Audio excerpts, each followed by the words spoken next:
Hello and welcome, मैं हूँ विकी। आज के मेरे guest is a consultant gynecologist, laparoscopic surgeon and the first and only Scarless Surgery expert in the UAE.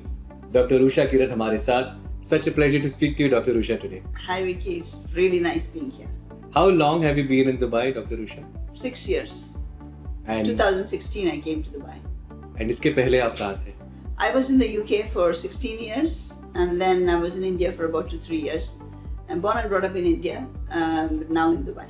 So how do you compare UK and Dubai? 15 years in UK and 6 years in Dubai. Having said that, I'm a kind of a person who's happy anywhere I am. So I was very happy in the UK as well and I'm very happy in Dubai.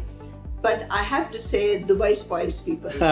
Once you live in Dubai, there is no way you can live in any other part of the world. Absolutely. And this is exactly what my younger son was saying. He's born and brought up in UK. Okay. Because of the convenience, because of the warmth. Everything. I mean, I like the sun. You know, most of the people would say, why do you want to live in a desert? But I love the 24/7 sun. Right. You know, kind of most of the time you're bright. That's one thing that in the UK I used to feel like the darkness is Correct. not really nice to me. But now the things are that, you know, the temperature of Dubai and the temperature of London is almost the same, and there are a lot of memes and jokes being made out of it. I know. Have you experienced that kind of heat wave? No, not when I was in the UK. Yes, summers used to be hot, but you know, when you're waiting desperately for the summer to arrive. So if it's hot, you feel good about it. There's never been a bad heat wave that you felt like running away from it or something. But having said that, you know, they say it's hotter in UK now and all that. But I'm sure they really are not actually standing in Dubai and the UK and comparing. Exactly. There's no way it could be hotter than Dubai. Exactly. The temperature might be like that, but it probably doesn't feel like that in UK. Right. You know, we know that Dr. Usha is a top gynecologist and a specialist surgeon as well. But she has a fantastic extracurricular life as well. She is into treks, and पिछले साल last year you did 5 treks. Now we would want to know everything about it, but let's start with how did this idea come about of trekking? Well, I have been a very active person, and you know, most of the time I've done small treks and things like that, and always been doing gym, running, swimming, all those kind of things. But it's always been in my mind that I wanted to do the Everest Base Camp. Wow. I think everybody has this in the background of their mind that someday I would like to do the Everest Base Camp. And the last 10 years, every time somebody would say they're going for the Everest Base Camp, I would say, oh, I want to go this year. And somehow it never happens. So the trek idea has been in the background of my mind, but never got implemented. Now recently last year I was kind of thinking of one of my colleagues in the hospital was organizing this trek to Killimanjaro, and I was like, wow. Oh, that's good, let me go on it, and it sounded very interesting. Okay. And then somehow my husband got COVID, I got COVID. Oh. So I was like, forget about it, this is not going to happen. Right. But the COVID situation got so serious. My husband almost died. Oh. Okay, I mean, touch wood, he's alive. So he's but a warrior. it was almost like, oh my God, we are kind of heading towards you know, intensive care and ventilator and that kind of situation. Right. And he recovered. The day he recovered, I actually messaged the group saying, I'm coming for this trek. Because the feeling was that you have no idea what life is got for you. You have no idea whether life is actually there tomorrow. Correct. And whatever you want to do it today. That's the feel I had that day. Yeah. And I said to my husband, I messaged saying I'm going for this trek, and he also felt the same. He said, yes, go for it. And that's how I kind of started off with this major trek business. And the first trek, you won't believe it, most of the people would do smaller treks and, you know, gradually go up and do something. Correct. And the first trek I choose is the toughest one, the Killimanjaro trek. Killimanjaro is the toughest for a beginner, is what you're saying? Yes, it is a very tough trek, I have to say. Because it's the tallest freestanding mountain in the world. Okay. It's about 5,900 meters high. Wow. And I did this with absolutely no preparation. No training. No preparation. No gym. Nothing. Apart from regularly, I wouldn't say I'm a very excessively exercise-oriented person. I'm not a sedentary person either. But this was done with absolutely coming out of COVID a month later. Correct. And I'm going for the Killimanjaro trek. So this was done with no thinking, no planning, nothing at all. And based on the only feeling that life is not there forever. Correct. And that is one thing I would like to say to everybody. Please don't wait to do whatever you want to do in life. Correct. It's either now or never. Right. And we want to know so much from Dr. Usha about her treks. Now, Killimanjaro is one. Yeah. You did it twice. Then you did Everest Base Camp twice. Then you did Machu Picchu as well. Once. Do you really get so many annual leaves in a year to do these treks? Well, I don't actually work for a salary. I kind of work on a fee-for-service basis. So that gives me the freedom to do this. Nice. So the twice business is, I went with the group once, and then my husband decided that he also would like to do the treks. He got motivated by me, I would say. Wow. So he tagged along with you and you could guide him that if you take a right, you take a left. Because after the COVID, when we went home, you won't believe it, he couldn't get to the toilet without feeling breathless. Yeah. And he was in such a bad state in terms of mind, and he was like, I'm going to be like this forever in life, and I'm going to be this invalid kind of a person. Will I ever be able to do anything? Correct. I have to give him credit that he worked very hard since then. He kind of started doing a lot of walking, a lot of stair climbing, which helped him. And in about 6 months, I would say, he said, let's do the Everest Base Camp. Wow.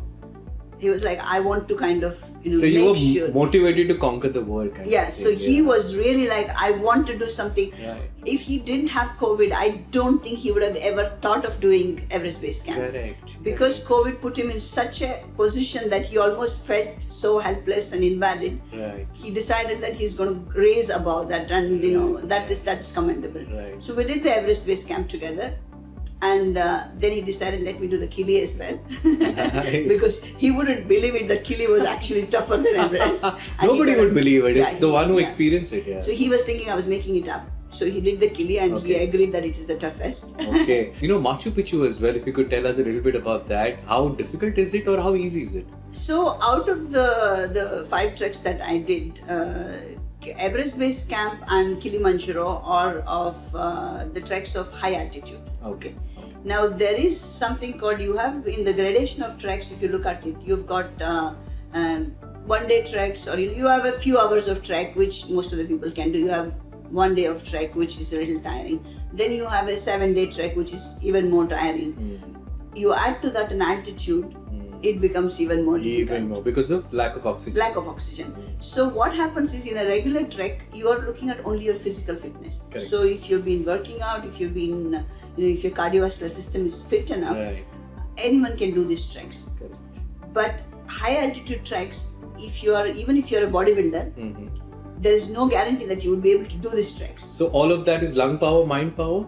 Now, well, it is a combination of all the 3, plus genetically how your body responds to this low oxygen. I think that is the big part. There are some people who do those treks without, they would do it as if they're walking regularly here in Dubai. In the garden, in the garden kind of a thing.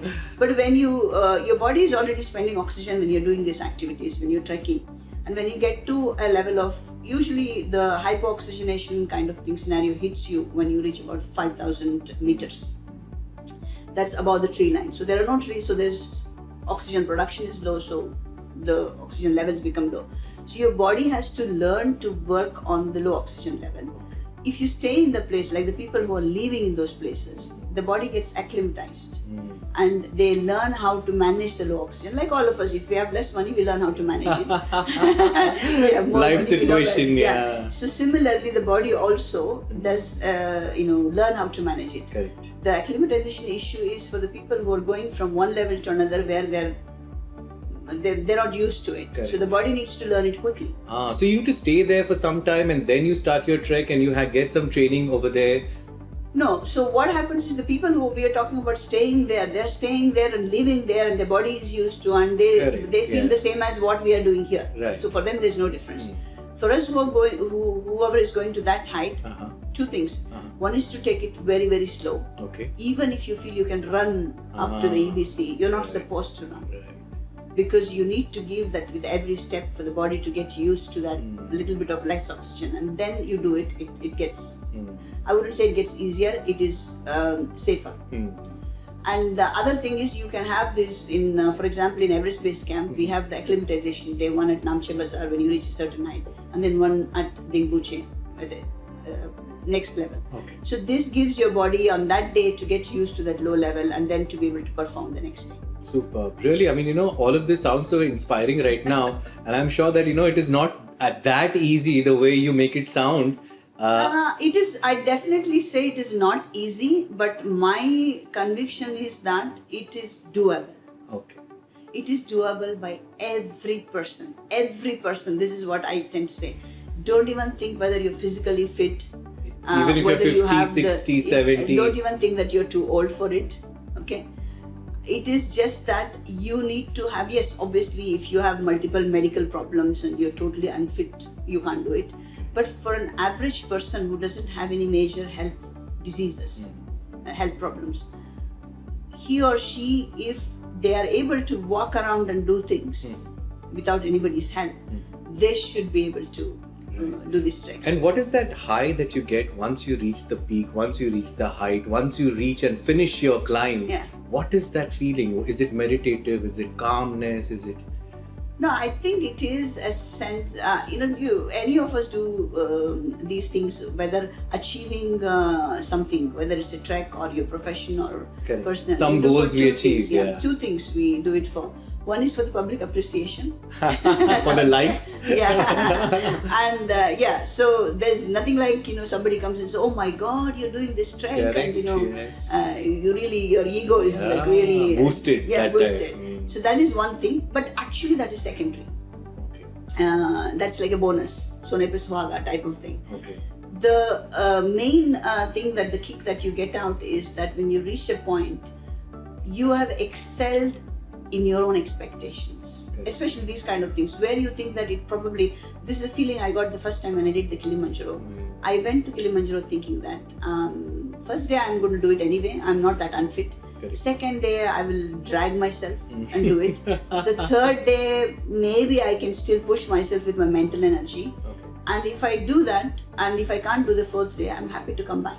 I went with a very open mind. Nice. And flexible, yeah. Flexible, that, okay, fine. So what? I tried. That's a big thing. Big thing. Trying is a big thing in life. Right. You never know what you can do unless you try. Correct. So I went there, and the third day was difficult. First day, 2 days were okay, fine, difficult. Fourth day, And the last day, I almost crawled up to the top of Killimanjaro. Literally crawled, because I was completely dead in the mind and the body. Correct. But you wanted to achieve. You wanted to reach the top. I don't know what made me get to the top that day.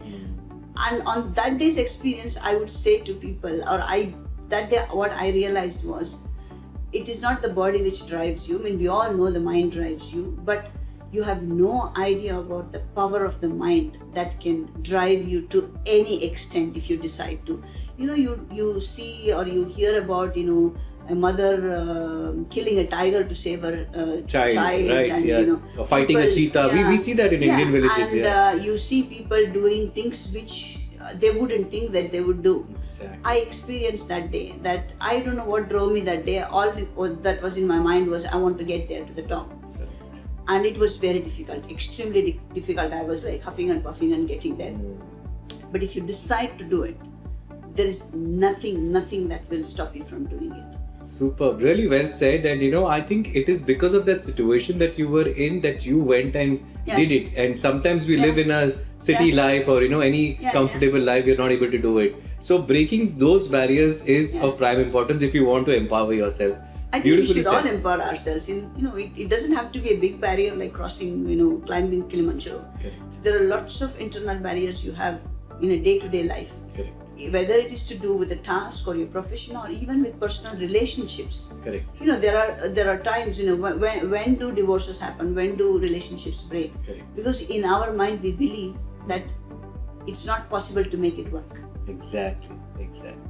Quite inspired, and I'm sure a lot of people listening to this or even watching this are inspired.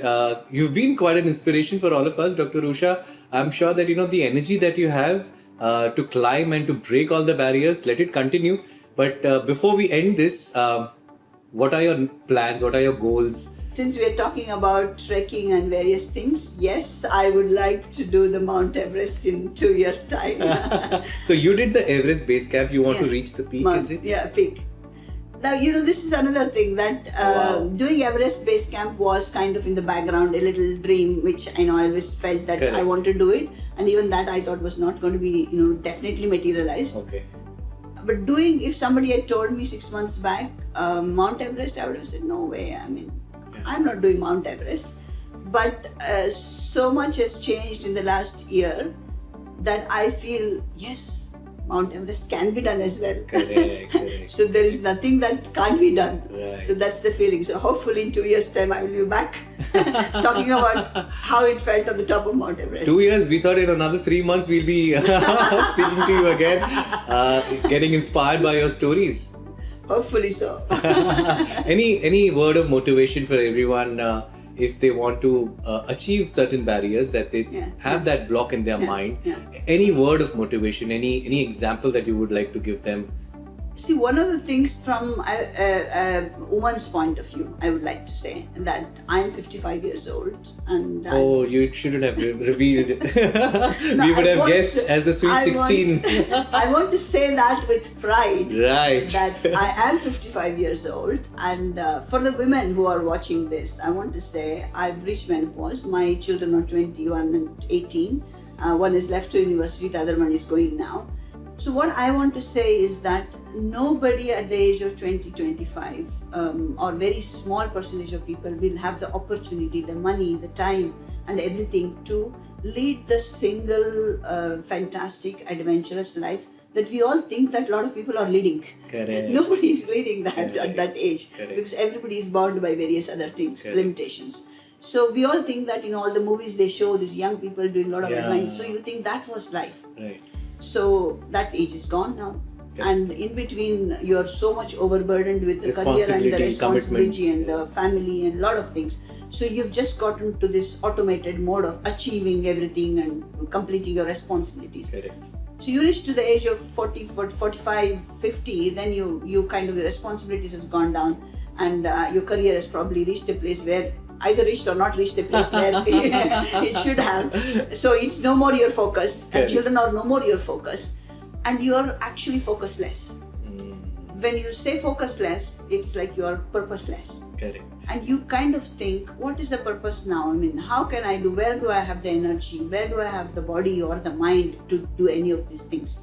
My saying is, yes, body has grown older. There are various ways how you can keep yourself fit, but still you can't be a 25-year-old anymore. You can try and be active and fit for a 55-year-old, but you can't be a 25-year-old. But mind, the 25-year-old mind which was there is still yours. It's still within you. It probably is a better mind at the age of 55, with the same energy, with a bit more wisdom and understanding from all the life's experiences. So you have a stronger mind. So there are a lot of dreams and things that you wanted to do at some point in your life. Try and dig that box out, open the box, find out what you really wanted to do. There are many things, there will be a list of things. Start doing them one by one. And you will find that you've actually become a 25-year-old again. Superb. So that's the secret of staying young, just like Dr. Usha, unlocking the keys for your empowerment. Thank you, Dr. Usha, for such an amazing talk, and we'll see you soon. Thank you.